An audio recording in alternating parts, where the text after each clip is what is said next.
बिटिया ससुरे में रहिया हो तू चांद बन के।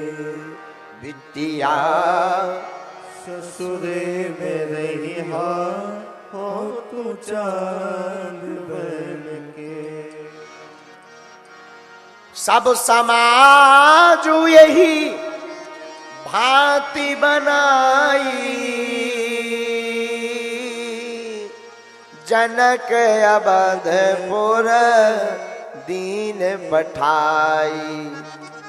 महाराज जनक ने सामान सजा करके घोड़ा हाथी सब अयोध्या पठा दिया। संसार का ऐसा कौन पिता होगा जो अपनी बेटी की विदा पर उसकी आंखों में आंसू न आवे। कितना भी कठोर दिल का पिता हो, लेकिन जब बेटी की विदा होती है ना, उसकी भी आंखें भर आती। भैया एक बात बोले, बेटी होना कितना विचित्र होता है। बेटियां सबके घर नहीं होती, जो भाग्यशाली होते हैं उनके घर पर बेटियां होती हैं। बेटियां अभिशाप नहीं, बेटियां भगवान का वरदान है। आहा, महाराज जनक के यहां से 4 बेटियों की विदा हो रही, सबकी आंखों में आंसू है। और भला आंसू हो क्यों ना, क्यों ना हो। माताओं की आदत याद रखना, मेरे माई बाप जितने भी अभिभावक यहां बैठे हैं, माता पिता बैठे हैं, हमारी प्रार्थना है आप अपने पुत्र को तो संस्कार देना ही देना, अपनी बेटी को जरूर संस्कार देना, क्योंकि बेटियां एक घर नहीं 2 घरों का नाम रोशन करती हैं।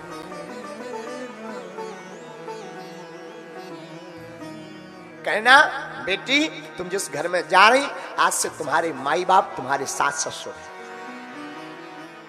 हमने एक जगह कहा था, अगर इस भारत में बेटियों को माता पिता की सेवा करने का मौका मिलता, अधिकार होता, तो भारत में एक भी वृद्धाश्रम नहीं होता। लेकिन हम ये भी कहते हैं, इस भारत में जो बेटी बहू बनकर जिनके घर जाती है, वो बहू सास ससुर को ही माता पिता मान ले, तब भी भारत में एक भी वृद्धाश्रम नहीं होगा।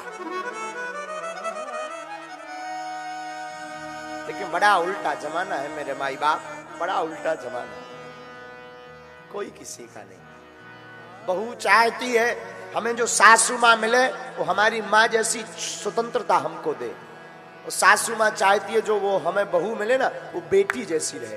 पर गड़बड़ कहाँ है, बहू स्वयं बेटी नहीं बनना चाहती, सासू माँ स्वयं माँ नहीं बनना चाहती। यही गड़बड़ है। और मेरे साधु, बेटियां बोझ नहीं है, बेटियां तो भगवान का वरदान है।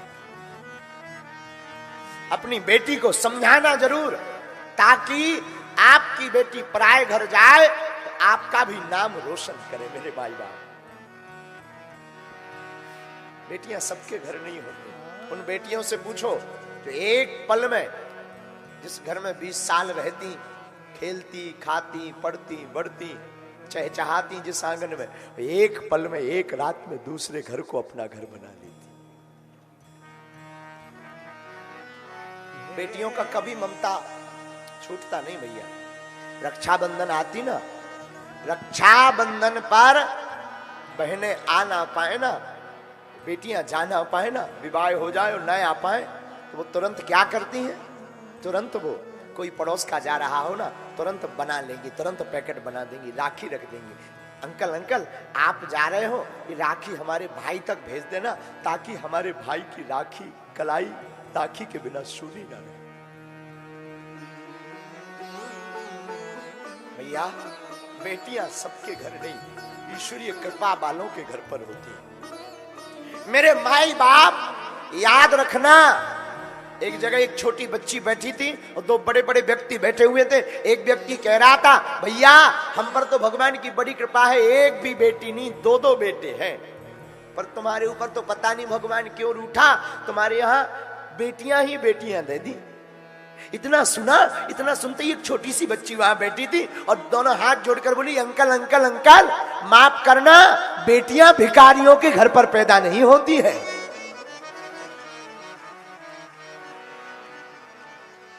बेटियां भिखारियों के घर पर पैदा नहीं होती अंकल, बेटियां उनके घर पर पैदा होती हैं जिनका हृदय का टुकड़ा इतना मजबूत होता है दान देने के लिए। और आप कभी विचार करना मेरे माई बाप, कभी अनुभव करना, इस भारत में विचित्र स्थिति है। और एक बात बोले, जितनी हमारी बेटियों के साथ अन्याय होता है किसी के साथ, आज बेटियों को कोई नहीं चाहता, सब चाहते बेटा हो, इसलिए बेटियां कोख में आवे तो भ्रूण हत्या करा देती। हम आपसे प्रार्थना करेंगे, बेटियां अभिशाप नहीं, बेटियां वरदान है।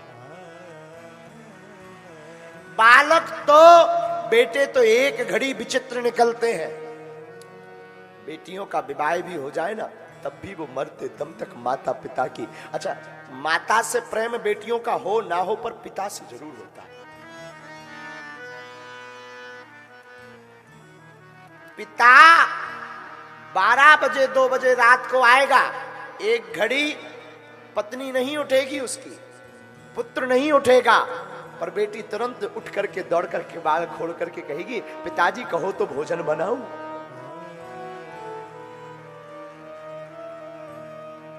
बेटियों में बहुत ममता होती है मेरे माई बाप, बहुत ममता, बहुत ममता। हमारी प्रार्थना है, हमारे छत्तीसगढ़ के लोगों से कहना है, आप बेटियों को अभिशाप मत मानो, गर्व से कहो कि हमारे घर पर बेटियां, और किसी की बेटी की निंदा मत करो। तुम्हारे घर में वो बहू बनकर आई ना, निंदा मत करो, उसके पिता की निंदा मत करो कि कुछ नहीं दिया। अरे जिसने अपने प्राण का प्यारा कलेजे का टुकड़ा अपनी बेटी तुम्हारे बेटे को दे दी, अब क्या चाहते हो? कभी गौर करना, बोलने वालों, उंगली उठाने वालों, कभी गौर करना उस बेटी के पिता पर जिसने 20 साल कमाई की हो, और एक रात में तुम जाते हो दूल्हा बनकर, दूल्हे के बाप बनकर, तुम जाते हो दूल्हे के मामा चाचा बनकर। कभी विचार करना, जिसकी बेटी की शादी होती है वो 2 महीने से नहीं सोता है, एक एक सामान सजोता है। बारात आएगी, भोजन कराएंगे, हम ये चाय पिलाएंगे, ये पानी पिलाएंगे, ये नाश्ता देंगे, और तुम लोग एक रात में पूरा तितिर बितिर करके आ जाते हो, ऊपर से उसके प्राण के कलेजे की बेटी को ले आते, और इसके बाद भी तुम आने के बाद कहते हो कि हमें पानी को नहीं पूछा। गौर करना उस पिता पर क्या गुजरेगी, क्या गुजरती होगी। इसलिए मेरे माई बाप, संसार का कोई कितना भी कठोर पिता हो, पर जब एक बेटी विदा होती ना तो वो फूट पड़ता है, वो रो पड़ता है, उसकी आंख भर पड़ती, आंखें रो पड़ती। इसलिए मेरे माई बाप, बेटियां अभिशाप नहीं है, खूब संस्कार दो। बिटिया ससुराल जाओ, पर जाना ऐसे जाना कि दोनों कुलों के खानदान का नाम रोशन हो जाए।